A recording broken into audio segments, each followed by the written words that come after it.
안녕하세요. 이비인후과 의사로 일하는 30대 후반의 여성입니다. 저는 삶이 무기력해지거나 지칠 때 여기 사연을 듣는데요. 사연을 듣다 보면 재밌기도 하고 사람 사는 것이 다 똑같다는 생각이 듭니다. 때로는 통쾌한 사이다 복수가 너무 짜릿해서 하루의 피로가 싹 다 날아가는 것 같기도 해요. 매번 이렇게 사연을 듣기만 하다가 얼마 전에 제가 겪은 일이 여기 사연들 못지않게 막장이기도 하고 나름 사이다 사연인 것 같아 이렇게 저의 사연을 보냅니다. 사실 저는 얼마 전에 이혼했어요. 제가 적지 않은 나이인지라 어지간하면 같이 살려고 했는데 보면 볼수록 남편과 그의 가족이 상종하면 안 될 사람인 것 같아 과감히 그들과 연을 끊게 되었습니다. 본격적인 이야기를 시작하기에 앞서 저와 남편이 어떻게 결혼했는지부터 말씀드려야겠네요. 앞서 말씀드렸듯이 저는 의사이고 남편은 우리 병원에 약품을 납품하는 제약회사 영업 직원이었어요. 남편이 우리 병원에 업무차 자주 왔고 오가며 얼굴 도장을 찍다가 가랑비에 옷 젖듯 서로에게 호감이 생겨 결혼까지 하게 되었습니다. 결혼식과 신혼여행을 무리 없이 진행하고 시댁에 처음으로 인사를 드리러 갔는데 시어머니가 갈비찜과 잡채를 아가씨에게 던지며 크게 구박하더라고요. 너는 지금까지 먹은 음식이 얼만데 아직도 이깟 간을 하나 제대로 못 맞춰? 갈비찜은 짜고 잡채는 다 불었잖아. 이딴 음식을 도대체 누가 먹어? 네가 이 집에 왜 있는 건데? 요리하고 허드렛 일이나 하라고 있는 건데 그것도 못하면 네가 이 집에 있을 자격이 있어? 못할 것 같으면 나가. 우리는 너 따위 개진년 필요 없으니까. 아가씨는 눈물이 그렁그렁하고 어깨가 축 처져 있는데 정말 보기 너무 안쓰러웠습니다.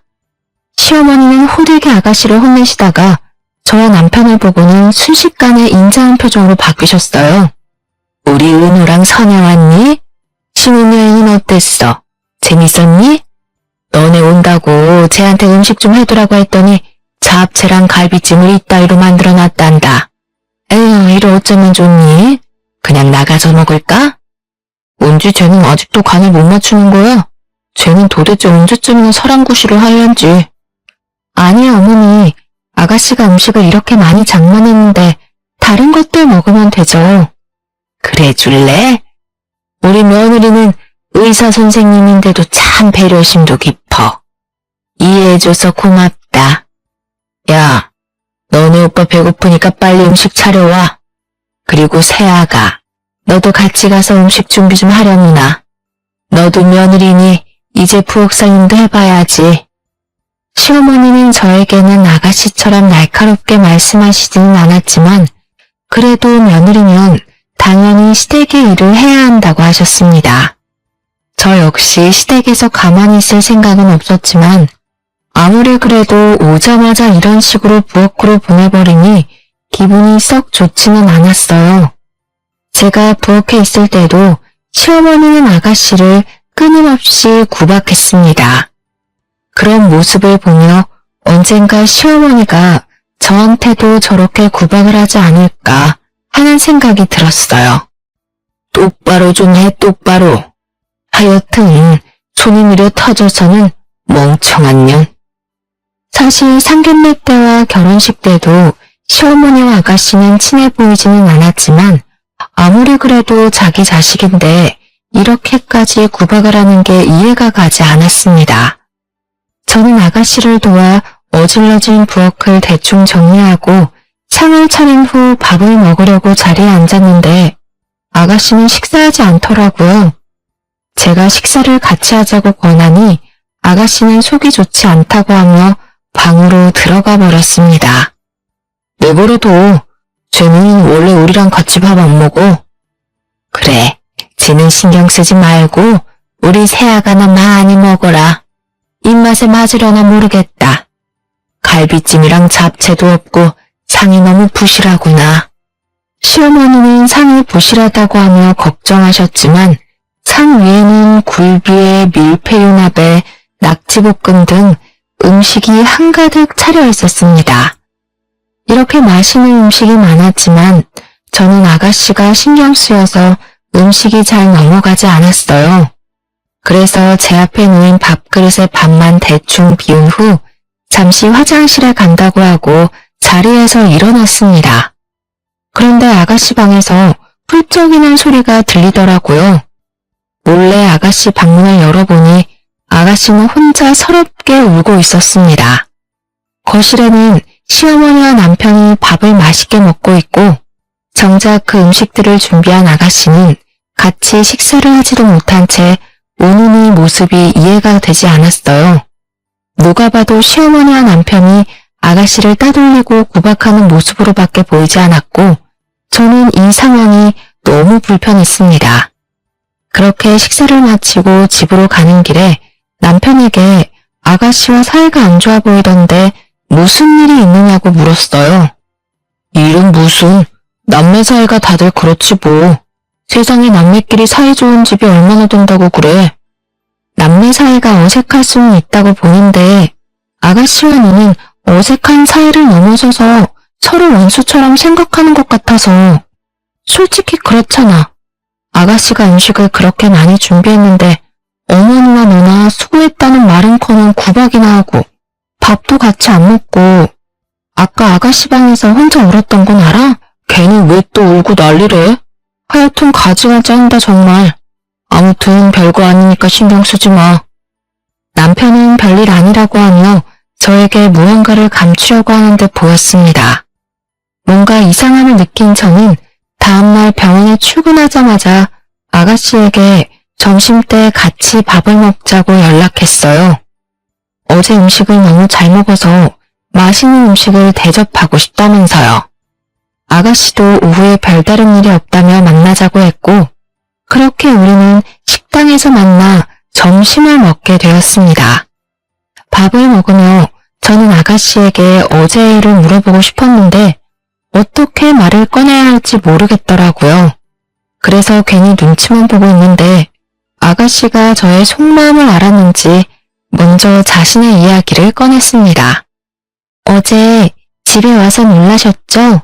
사실 저는 어머니 친딸이 아니고 오빠만 어머니 친자식이에요. 그랬구나. 남편이 이야기를 안 해줘서 전혀 몰랐어요. 그런데 어쩌다가 이렇게 가족이 된 거예요? 사실 저희 친엄마는 저를 낳고 얼마 지나지 않아 돌아가셨고 저는 아빠랑 둘이서 살았어요. 그러다가 6살 때 지금 어머니랑 아빠가 재혼하게 되면서 저는 어머니 오빠와 같이 살게 된 거고요. 아가씨는 목소리를 가늘게 떨면서 말해줬어요. 기죽은 그 모습을 보는데 어찌나 마음이 아프던지.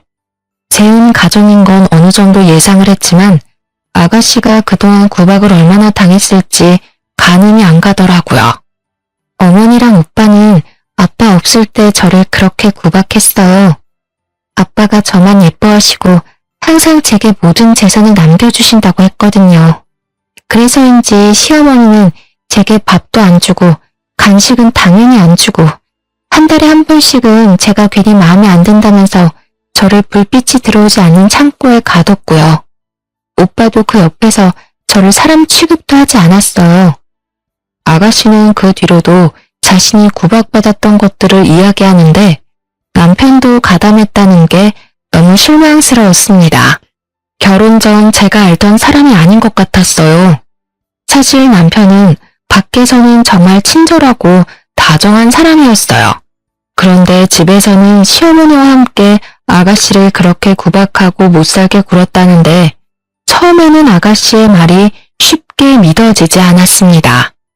하지만 어제 남편이 아가씨를 볼 때 징그러운 벌레를 본 것처럼 바라보던 눈초리며 싸늘한 말투로 말하는 것을 보면 아가씨가 거짓말을 하고 있다고는 느껴지지 않았어요.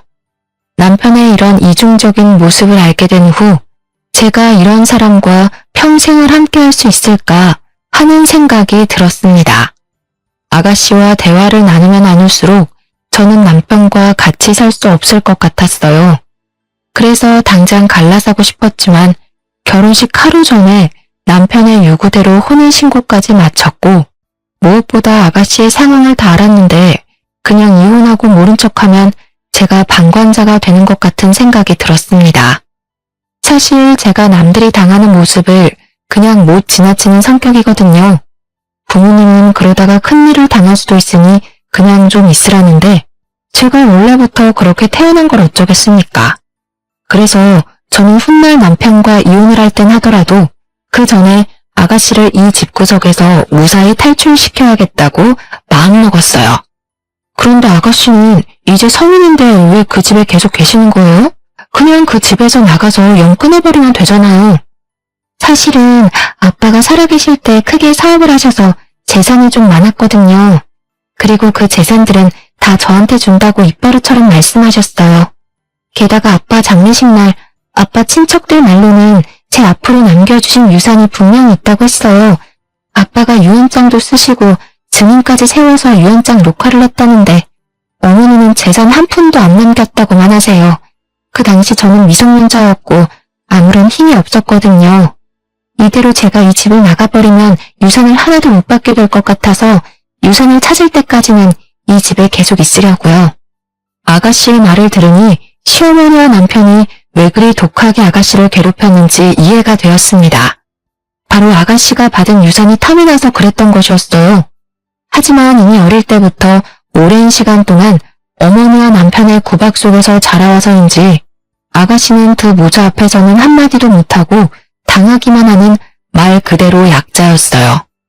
그래서 저는 그런 아가씨를 좀 도와주기로 마음먹었죠. 아침 며칠 뒤가 명절이었습니다. 저는 명절날 시댁에 있으면서 시어머니와 남편이 아가씨에게 함부로 대하지 못하도록 해야겠다고 생각했어요. 안 그래도 일찍 가야겠다고 생각했는데 시어머니한테 전화가 왔습니다. 예, 며칠 뒤가 명절인 거 알지? 너가 아무리 의사라지만 그래도 이 집에서는 며느리야. 며느리면 며느리답게 명절 때 와서 음식 장만도 하고 해야 한단다. 그러니 말인데 너는 은우보다 일찍 와서 장도 보고 장만도 해라. 알겠니? 네, 어머니. 안 그래도 그러려고 했어요. 그러면 명절 전날 진료 마치고 바로 시댁으로 가면 되는 거죠? 그냥 아예 그 전날 진료를 빼버릴 수는 없니? 할 일도 많고 너는 며느리니까 내가 이것저것 알려줄 것도 있고 말이야. 아무래도 너는 그동안 공부하고 병원일 하느라 집안일은 하나도 모를 것 아니냐? 아무리 그래도 진료를 아예 빼버리는 것은 안 되죠. 게다가 요새 감기며 독감 환자 얼마나 많은데요. 시어머니는 아예 명절 전날부터 와서 제가 일을 해주기를 바랬지만 제가 집에서 노는 것도 아니고 일하는 게 그게 가능하겠습니까? 당연히 안 된다고 했고 시어머니는 제 말에 어쩔 수 없다고 하시면서도 못마땅하게 생각하시는 것 같았어요. 그래서 명절 전날 밤에 가려고 했지만 그날은 저녁까지 환자들이 몰려들면서 밤늦게 진료가 마치게 되었고 명절 전날이 아닌 당일날 아침 일찍 시댁에 가게 되었습니다. 어차피 저는 가서 음식을 할 것이기에 편한 복장을 입고 시댁에 갔어요. 원래 첫 명절에는 며느리가 일찍 와서 음식도 하고 해야 하는 거다. 그리고 복장은 또 이게 뭐니? 첫 명절이면 당연히 한복을 입고 와야지. 너네 친정에서는 그런 것도 안 가르치디? 한복이요? 저는 음식하고 해야 하니 불편할 것 같아서 편한 복장을 한 건데요. 한복을 꼭 입어야 하면 어머니께서 미리 말씀을 해주시면 되었잖아요. 그리고 여기 시댁에서는 며느리가 첫 명절에 한복을 입어야 하는 문화가 있는지 몰라도 저희 집에서는 그러지 않아서요. 이거는 그냥 문화 차이인데 부모님이 저를 잘못 가르쳤다는 막말은 하시지 않았으면 좋겠습니다. 의사라 그런지 아주 논리적으로 따박따박 말대꾸하는구나. 내가 말을 말아야지. 아무튼 너는 얼른 부엌 가서 은지랑 음식 좀 장만해. 네가 늦게 와서 벌써 시간이 많이 늦었구나. 은우 너는 평소에 회사 다니느라 힘들었으니까 방에서 푹 쉬어라. 시어머니와 남편은 각자 방으로 가서 잠을 자거나 TV를 보며 쉬고 있었고 저와 아가씨는 부엌에서 열심히 일했습니다. 새어머니도 평소에 환자들 보느라 힘드실 텐데 들어가서 쉬세요. 저 혼자 다 할 수 있어요. 아니에요. 저도 같이 해요. 사실 제가 음식을 많이 해보지 못해서 큰 도움은 안 되겠지만 그래도 설거지라도 도울게요. 아가씨는 제 말에 이 집에서 옆에 같이 있어주는 것만으로도 든든한 힘이 된다고 했습니다. 그동안 얼마나 시어머니와 남편에게 구박과 차별을 받았으면 집에서 누군가가 옆에 있는 것만으로도 힘이 된다고 할까요? 저는 이런 아가씨에게 든든한 버팀목이 되어주고 얼른 아버지의 유산을 찾게 도와주고 싶었습니다. 아가씨와 대화를 나누며 음식 장만을 거의 마치고 식사 시간이 되어 상을 차린 후 시어머니와 남편을 불렀어요. 식사를 시작하는데 시어머니가 남편 앞에는 갈비찜을 밀어놓고 아가씨 앞에는 김치나 나물 반찬만 주더라고요. 심지어 아가씨가 손을 뻗어 갈비찜을 먹으려고 하자 시어머니는 아가씨의 손등을 때리셨습니다. 이 상황에서도 남편은 시어머니가 준 갈비찜을 아주 맛나게 뜯어먹고 있었죠. 저는 그 꼴이 너무 얄미워서 남편 앞에 있던 갈비찜 그릇을 아가씨 밥그릇 바로 옆에다가 두었습니다. 선혜야, 갈비찜 먹고 싶은데 그걸 제 옆에다가 두면 나나 우리 아들이 먹기 힘들잖아. 어머니, 나이 많은 사람들은 소화 능력이 떨어져서 갈비찜 같은 거 많이 드시면 소화 안 돼서 고생하세요. 어머니는 식이섬유가 풍부한 나물이나 김치 같은 거 많이 드시고요. 아가씨 같은 젊은 사람들은 앞으로 힘차게 살아야 하니 갈비찜 같은 단백질을 많이 먹어야 해요.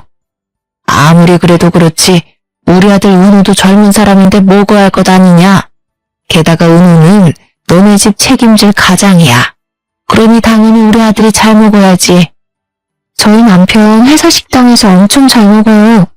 매일 고기 반찬 나오던데요. 사람이 매일 고기 먹으면 체내 지방만 쌓여서 건강에 더 해로워요. 그리고 실질적으로 우리 집 가장은 바로 저예요. 제가 남편보다 월급이 더 많은 거 아시죠? 집도 제 명이고요. 여기서 갑자기 그런 말이 왜 나와? 집 못해갔다고 시비 거는 거야 뭐야? 시비라기보다는 시어머니한테 사실 확인해드리는 거야. 솔직히 결혼할 때 형편이 넉넉하지 않다고 내가 살던 집에서 신혼살림 차리고 혼수도 다 내가 했는데 이 정도도 말 못하냐? 제 말에 남편과 시어머니는 더는 말을 이어가지 못했습니다. 그 뒤로도 시어머니와 남편은 아가씨를 괴롭히고 구박하려 했지만 그럴 때마다 저는 아가씨 옆에서 아가씨가 못했던 말들을 대신 다 해줬어요. 그렇게 명절이 지나고 집에 오니 남편은 표정이 좋지 않았습니다. 너 무슨 갱년기야? 도대체 우리 엄마랑 나한테 왜 그렇게 시비야? 우리는 원래 은지랑 그렇게 살았어. 원래 그렇게 사람을 구박하면서 살았으니 당연한 거라고. 그게 말이 돼? 정상적인 사람이라면 사람이 사람을 이유 없이 구박해서는 안 되는 거야. 우리가 이러는 이유가 있다고. 사실 은지 걔 우리 엄마 친딸 아니야. 돌아가신 아버지와 엄마 재혼하셨고 은지는 아버지 딸, 나는 엄마 아들이라고. 그래서 이러는 거야. 그러니까 너도 우리 집 일에 자꾸 나서지 말고 그냥 그러려니 하고 살아. 너야 뭐 항상 화목한 가정에서 잘 지냈겠지만 우리 집은 아니라고. 재혼 가정에다가 남매면 서로 친하지 않을 수는 있어. 그런데 친하지 않는다고 너와 너네 엄마처럼 사람을 그렇게 구박하는 건 아니야. 무슨 초딩들도 아니고 다 큰 어른들이 그게 뭐니? 먹는 거로 치사하게 차별하고 말이야. 치사? 우리 엄마가 지금 치사하다는 거야? 와, 너 도대체 우리 집을 어떻게 생각하길래 그런 말을 해? 어떻게 생각하기는 콩가루 집안으로 생각하는 거지 뭐.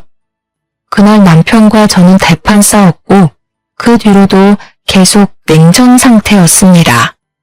저는 솔직히 남편이 아가씨를 사람 취급도 하지 않고 자신의 행동이 잘못된 것조차 모르고 당연하다고 여기는 모습에 크게 실망했어요. 남편 역시 자꾸 자기 집안일에 간섭하는 제가 불편하고 싫었는지 저를 피했고 회사 일이 바쁘다는 핑계로 매일 야근에 주말에도 계속 출근한다고 집에 거의 있지 않았습니다. 이미 부부간의 정은 뚝 떨어진 상태였고 마음 같아선 그냥 이혼해버리고 싶었지만 이혼해버리면 평생 아가씨를 돕고 싶어도 도와주지 못할 것 같아 억지로 결혼 생활을 유지하고 있었어요. 그렇게 몇 주 뒤 시어머니의 생신날이 다가왔습니다. 저는 그날이 토요일이라 쉬는 날이기도 하고 시어머니 생신이라고 아가씨와 저에게 음식을 만들라고 할 것이 분명하기에 외식을 제안했으나 시어머니는 저녁 때 친구들과 한정식 집에서 먹기로 했다면서 점심은 집에서 먹자고 하시더라고요. 그래서 저는 시댁의 출장 뷔페 음식을 주문했습니다. 시어머니 생신날 시댁에 가니 이미 제가 주문한 음식들이 거실에 차려져 있었고 거실과 부엌 사이에는 엄청 비싼 브랜드의 명품 옷이 걸려 있었어요. 이 옷 엄청 비싼 옷 아니에요? 그래, 역시 너는 볼 줄 아는구나. 오늘 저녁 친구 모임에 이 옷 입고 가려고. 채아가, 내 생일이라고 이렇게 음식들 주문해줘서 고맙구나. 어서 먹자. 이은지, 너는 세연이 잘 만나서 호강한 줄 알아. 음식은 제가 한 것보다는 100배 맛있구나. 입에 맞으신다니 다행이에요. 참, 어머니 생신이라서 용돈 준비했어요. 우리 며느리가 통이 크네. 뷔페 음식도 주문하고 용돈도 주고 말이야. 고맙다. 며느리는 이렇게 내 생일이라고 용돈을 주는데 은지 쟤는 음식도 못해 용돈도 안 줘. 이 집에 얹혀 사는 명인 주제에 뭐 하나 제대로 하는 것도 없으니 이 집에서 아무짝에도 쓸모가 없어. 그럼 우리 엄마가 이 집에서 쟤 키운다고 얼마나 고생했어. 그런데도 쟤는 저렇게 은혜를 모른다니까. 사람이 덜 된 거지. 아가씨는 시어머니의 말에 화가 많이 나 보였습니다. 시어머니가 아가씨를 정성 들여 키운 것도 아니고 그렇게 구박과 차별을 해댔는데 그럼에도 불구하고 일말의 죄책감은커녕 오히려 더 많은 것을 요구하는 모습이 뻔뻔스러워 보이기까지 했어요. 게다가 그 옆에 맞장구 치는 남편의 말 역시 아주 기가 막혔죠. 어머니, 근데 사실 어머님도 이 집에 얹혀 살았던 거 아닌가요? 이 집 돌아가신 아버지가 결혼 전부터 사셨던 집이었다면서요. 그렇게 따지면 어머님이 얹혀 사신 년이 되죠. 아닌가요? 제가 아주 해맑은 표정으로 이렇게 말하자 시어머니는 당황하며 어쩔 줄 몰라 하는 표정을 지으셨습니다. 어머, 왜 이리 당황하세요? 제가 무슨 말 실수라도 했나요? 그런데 어머님, 생각해보면 어머니 아들도 저한테 얹혀 사는 중이네요. 저의 집, 제가 원래 살던 제 집이잖아요. 그 안에 들어간 살림살이도 다 제가 제 돈으로 산 것이고요. 어머니도 아버지한테 얹혀 사셨고 어머니 아들도 저한테 얹혀 사네요? 모자간에 참 잘도 얹혀 사시네요. 너 지금 우리한테 엿먹으라고 비꼬는 거지? 무슨 그런 섭섭한 소리를 하세요? 저는 그냥 부러워서요. 저는 열심히 일해서 돈 벌어서 제 집을 장만했는데 어머니도 그러고 남편도 그러고 남의 집에 잘 얹혀 살고 계시잖아요. 그런 것도 능력이라면 능력이죠. 원래 대다수 사람은 얹혀 살면 눈치 보여서 눈치를 안 줘도 눈칫밥도 먹기도 하거든요.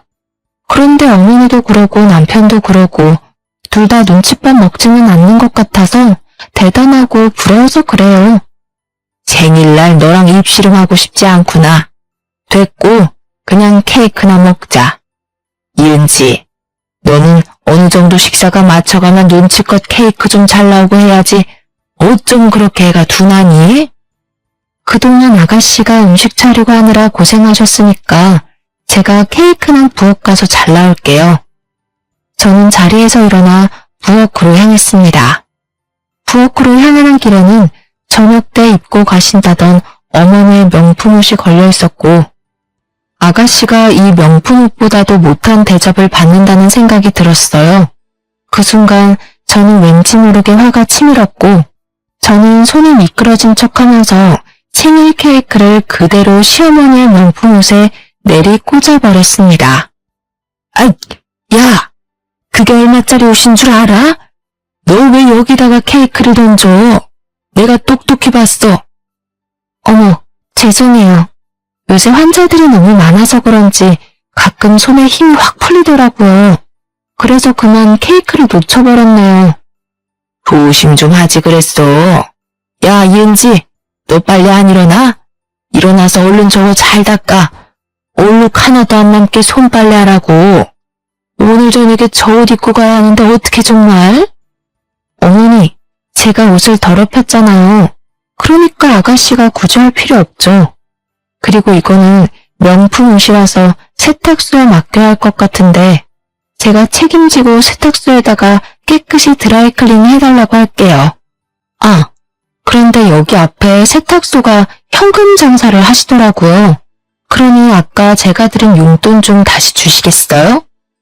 너는 치사하게 줬다 빼앗는 게 어디 있니? 그럼 어떡해요? 이 옷 보니까 물 세탁도 안 되는 것 같은데 그냥 세탁기에 돌려드릴까요? 오늘 저녁 때 입고 가시려고 했는데 이를 어쩌나? 제가 명품 옷을 들고 세탁기가 있는 베란다로 가자 시어머니는 안 된다고 하며 어쩔 줄을 몰라 하셨습니다.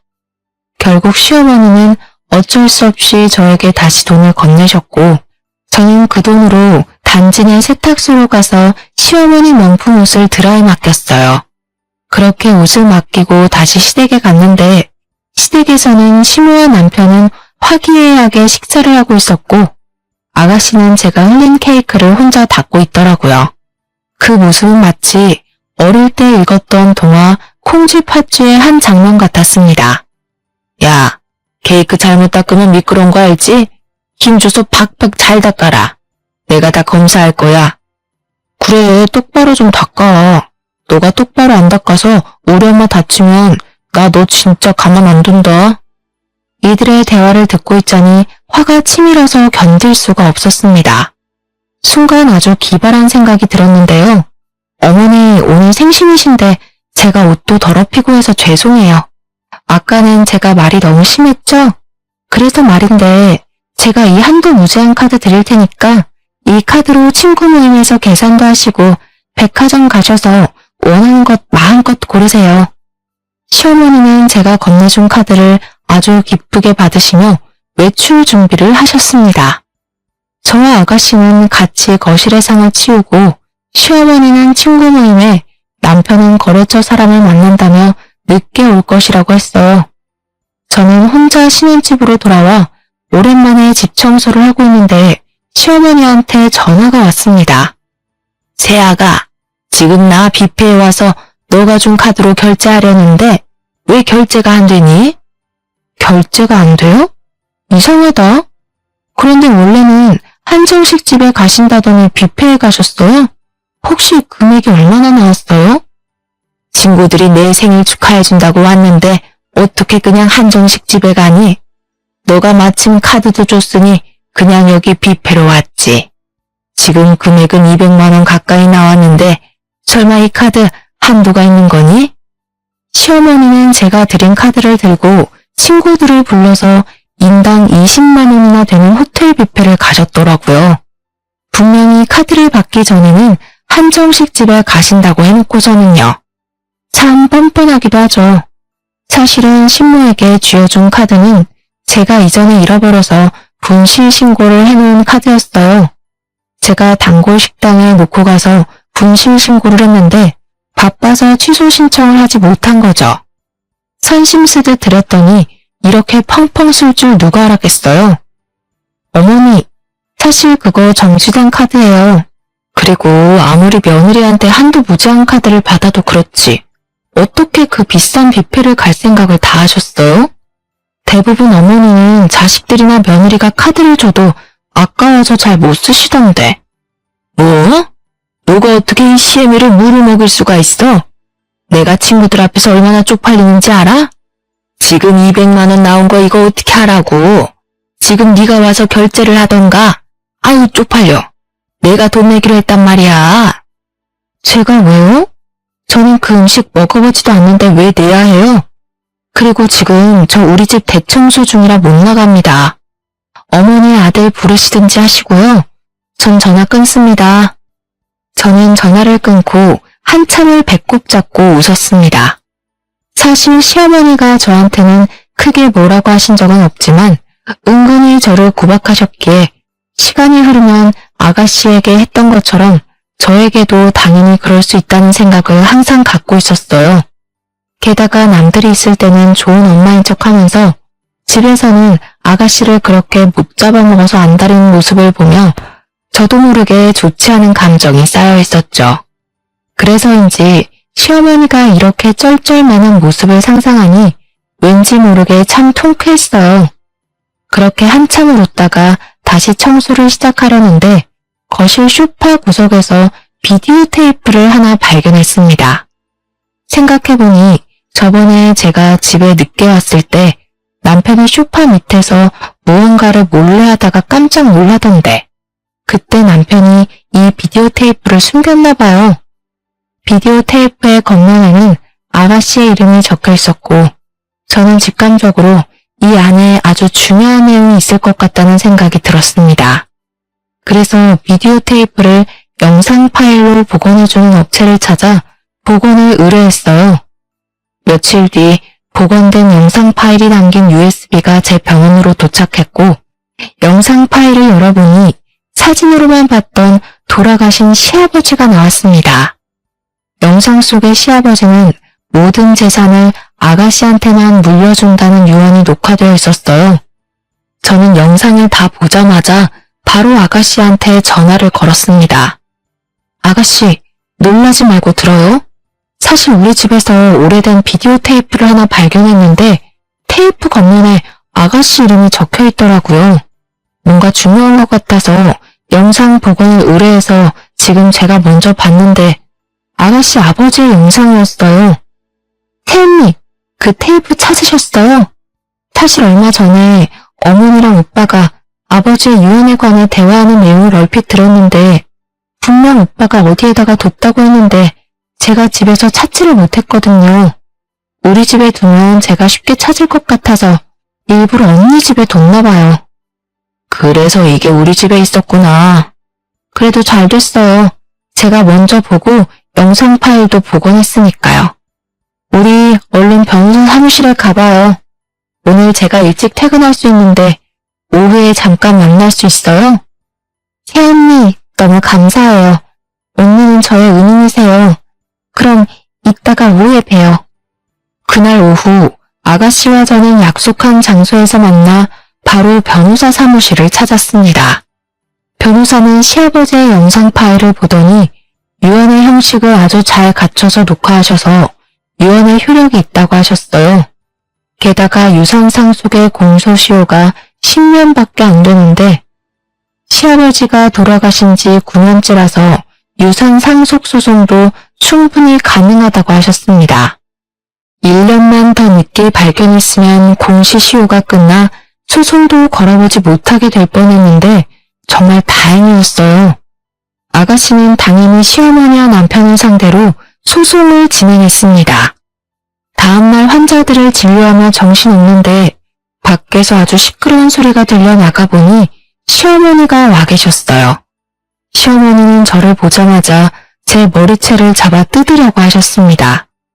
간호사들은 시어머니를 말리려 했지만 저는 일부러 CCTV가 아주 잘 보이는 곳으로 시어머니를 유인해서 머리채를 잡혀드렸어요. 머리채를 잡은 시어머니는 저의 등이며 팔을 사정없이 때리셨습니다. 야, 네가 어떻게 나한테 그럴 수가 있어? 나 그래도 네가 의사 며느리라고 해서 최대한 대접해주면서 살았다. 네가 아주 버릇없이 말대꾸 할 때도 나 뭐라고 하고 싶은 거 꾹 참았다고.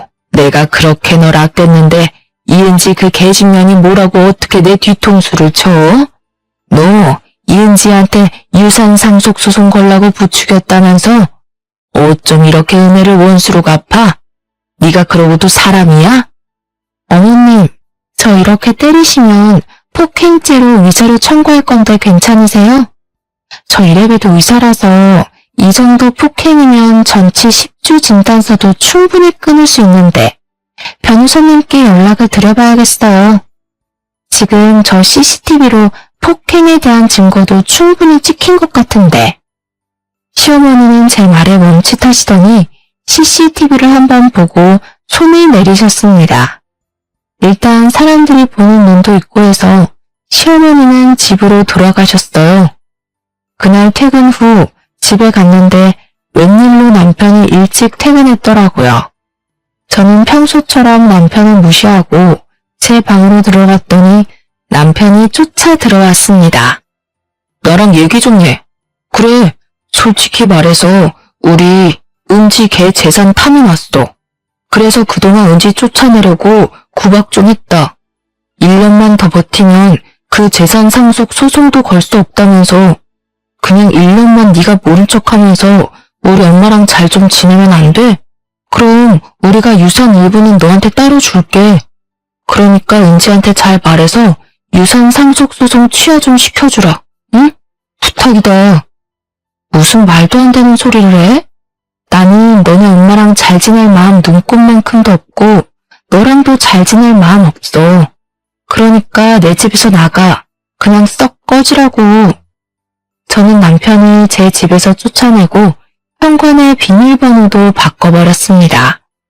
남편은 집 앞에서 한동안 난리를 치다가 옆집 주민들이 시끄럽다고 항의하자 어디론가 가버렸어요. 저는 남편의 옷가지며 남편의 모든 짐을 다 캐리어에 대충 꾸겨넣고 이것들을 다 퀵으로 보내버렸습니다. 그런데 남편이 제 손에 급하게 쫓겨나면서 핸드폰을 두고 갔더라고요. 사실 남편은 핸드폰이 2개였습니다. 하나는 일상생활할 때 사용하는 핸드폰이었고 다른 하나는 영업용 핸드폰이었어요. 그리고 영업용 핸드폰은 제가 손만 대도 깜짝 놀라며 잽싸게 가져갔습니다. 사실 평소에는 저 역시 그다지 궁금하지 않아서 확인하려고 하지도 않았죠. 그런데 자꾸 영업용 핸드폰에서 알림이 뜨더라고요. 뭔가 중요한 일이 있나 싶어 확인을 해보니 이 근처에 새로 개원한 성형외과 이름이 적혀 있었습니다. 처음에는 그냥 업무적인 일 때문에 연락했나 보다 했는데 그 내용이 수상했어요. 자기 사랑해 라는 단어를 보았거든요. 저는 핸드폰을 열어 메신저에 들어가 모든 내용을 확인했습니다. 그 내용은 아주 가관이었어요. 그동안 남편은 야근에 주말 특근을 한다고 사실은 그동안 이 성형외과 의사와 꾸준히 만나고 있었더라고요.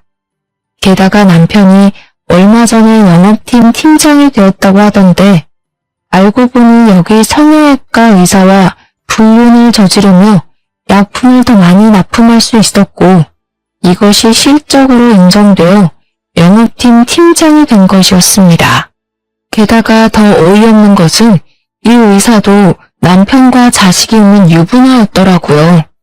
저는 이 모든 내용을 다 제 핸드폰으로 저장을 했고 그렇게 1시간 정도 지났을 때쯤 시어머니가 화가 잔뜩 나서 집에 찾아오셨습니다.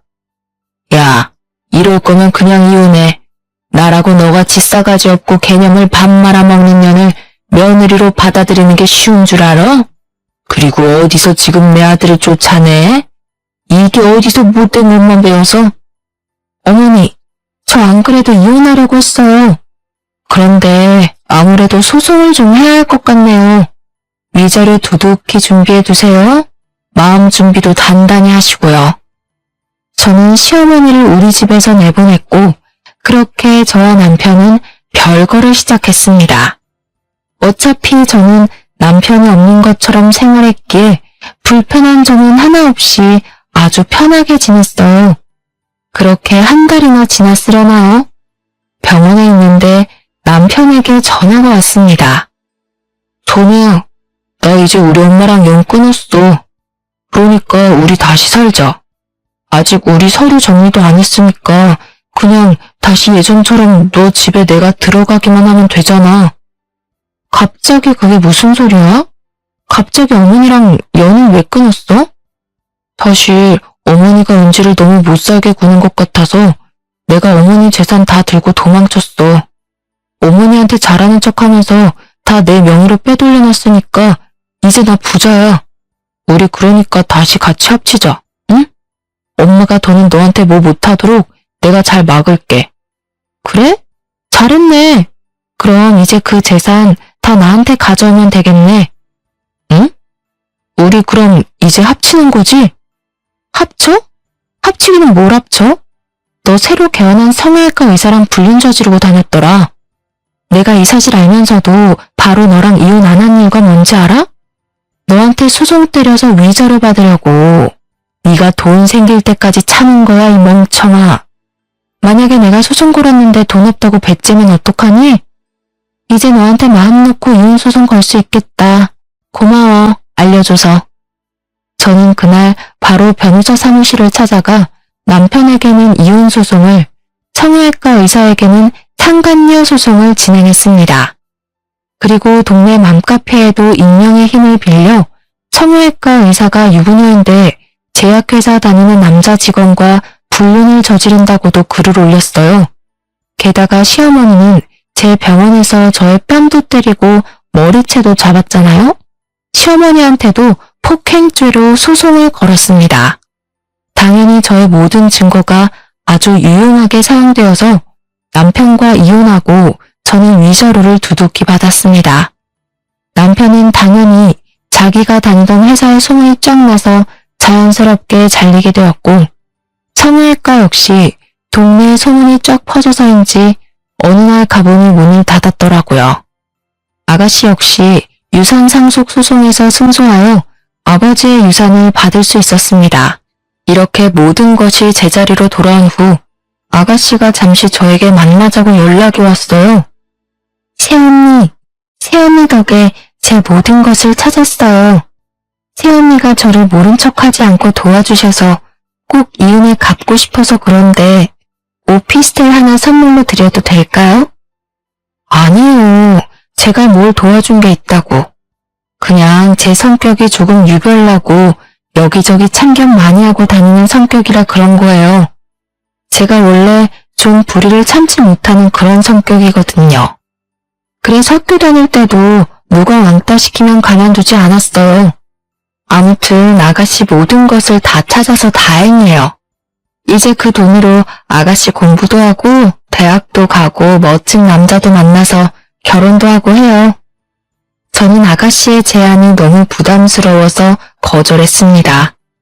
대신 앞으로 그 돈으로 아가씨 본인의 멋진 인생을 살라고 했죠.